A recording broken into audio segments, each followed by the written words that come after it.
hari ini kami bersama dengan Forkopimko, ada Pak Kapolres, ada Pak Kajari, dan tadi ada Pak Dandim. Kami melaksanakan rapat koordinasi persiapan pengamanan libur Lebaran, cuti bersama, dan juga termasuk antisipasi pengamanan pada saat libur Lebaran terkait dengan kemungkinan bencana yang terjadi, baik itu banjir maupun kebakaran di lingkungan pada saat orang melaksanakan cuti atau libur di wilayah masing-masing. Alhamdulillah kami banyak mendapatkan masukan dari Pak Kapolres, termasuk juga dari Pak Kajari dan Pak Dandim, dan juga dari seluruh stakeholder terkait beberapa hal yang perlu kita antisipasi. Yang pertama dalam rangka sholat id, kemudian dalam rangka pengamanan wilayah, kemudian juga termasuk pelaksanaan protokol kesehatan secara ketat dalam setiap pelaksanaan kegiatan, baik itu tadi saya katakan sholat id, kemudian ini yang paling penting salah satunya adalah pasca orang libur, pasca orang pulang dari kampung kembali ke Jakarta, karena banyak hal yang perlu kita persiapkan. Contoh kalau untuk sholat id, tentunya kita kami menghimbau agar sholat id ini dilaksanakan di rumah saja. Seandainya pun dilakukan di masjid atau di tempat terbuka lainnya, itu hanya 50% dari protokol kesehatan, 50% dari kapasitas yang tersedia. Terus untuk tempat wisata bahkan hanya 30%. Tempat wisata hanya 30% yang diperbolehkan dari kapasitas lokasi yang tersedia. Kemudian nanti kita rencananya akan melaksanakan swab antigen terhadap para pemudik yang kembali ke Jakarta. Dan tentunya diperlukan ujung tombak yang mumpuni dalam hal ini pelaksana tugas langsung di lapangan adalah tadi seperti disampaikan oleh Pak Kajari, dan juga dibantu oleh Dasawisma, karena mereka akan sangat efektif untuk melaksanakan pendataan tersebut. Masuk di terminal dan lingkungan. Ya, kami berharap tadi sudah disampaikan oleh Pak Kapolres, termasuk kepada Kasudin Perhubungan, bahwa nanti kami akan siagakan tim di 2 terminal, yakni di Jakarta Timur ini Terminal Pulau Gebang dan Terminal Kampung Rambutan, untuk melaksanakan tes swab antigen kepada para mereka yang kembali ke Jakarta. Ziarah sementara dari mulai besok nih tanggal 12 sampai dengan tanggal 16 ya kalau nggak salah. Tanggal 16 itu ditiadakan sampai dengan hari Minggu. Jadi TPU ditutup sementara untuk kegiatan ziarah. Tapi kegiatan penguburan atau pemakaman tetap dilaksanakan dengan tetap mentaati protokol kesehatan yang ada. Jadi untuk ziarahnya yang ditutup untuk sementara dari tanggal 12 sampai tanggal 16.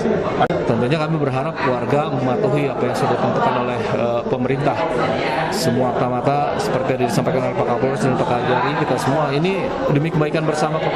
Kita tidak melarang kegiatannya, tapi kita ingin menerapkan, menghimbau masyarakat tetap melaksanakan protokol kesehatan yang ada.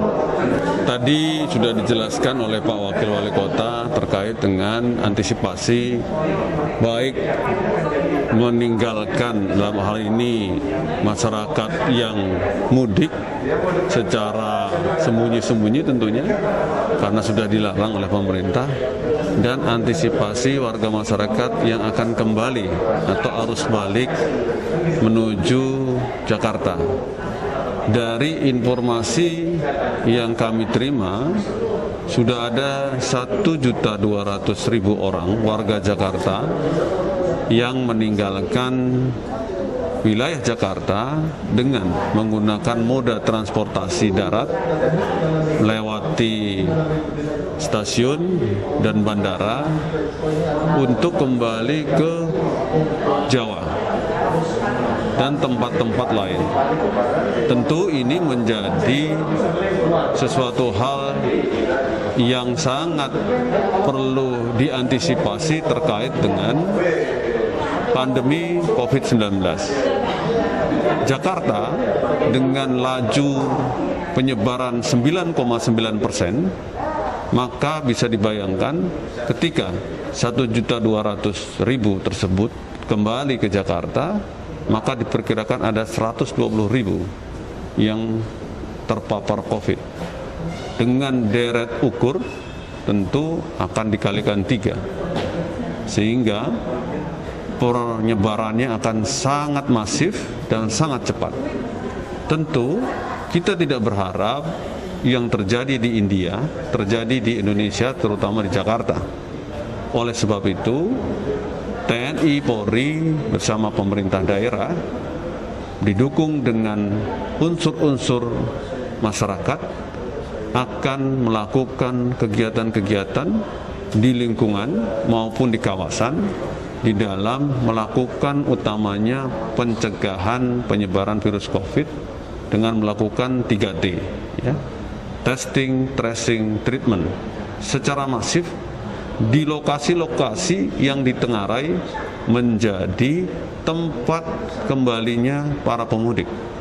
Seperti tadi disampaikan, terminal, stasiun, kemudian lingkungan dengan melibatkan peran Ketua RT dan RW, Babin Kamtibmas, Babinsa, Dasawisma untuk mengetahui dan melaporkan apabila ada warganya yang baru saja pulang mudik untuk dilakukan 3T.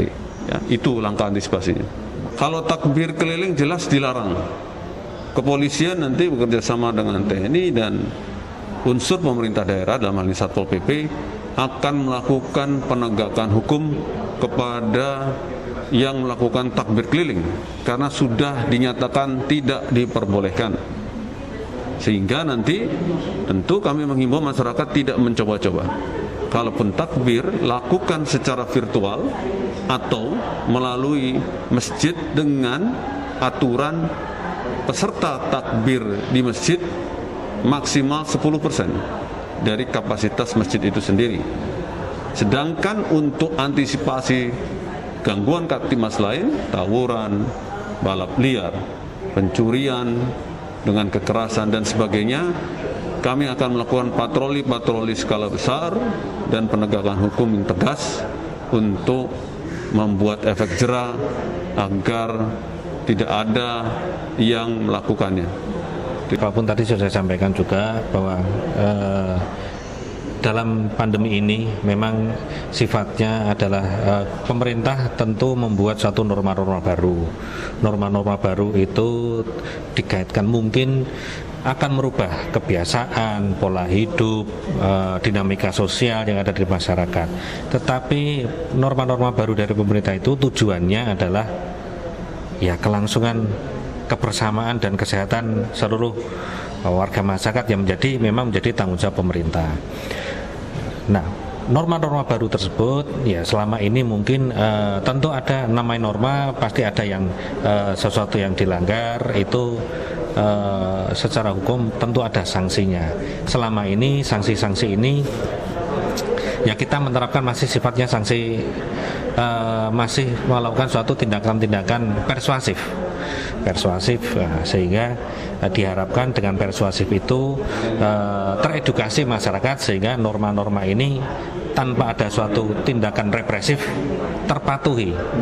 Suatu norma apabila tidak berjalan maka tidak efektif. Apa yang menjadi tujuan dari pemerintah itu akan tidak efektif. Ada aturan, penegakan hukumnya tidak berjalan maka tujuan dari dibuatnya aturan itu tidak efektif. Sehingga kalaupun sekarang ini tujuannya adalah menjaga kesehatan dari seluruh masyarakat, aturan maka tujuannya tidak tercapai apabila ya aturan tersebut tidak ditegakkan. Maka marilah kami dari Kejaksaan yang memang tugasnya adalah untuk penegakan hukum, pertama pasti menghimbau dan mengedukasi untuk patuhilah ketentuan yang sekarang ini sudah digariskan oleh pemerintah.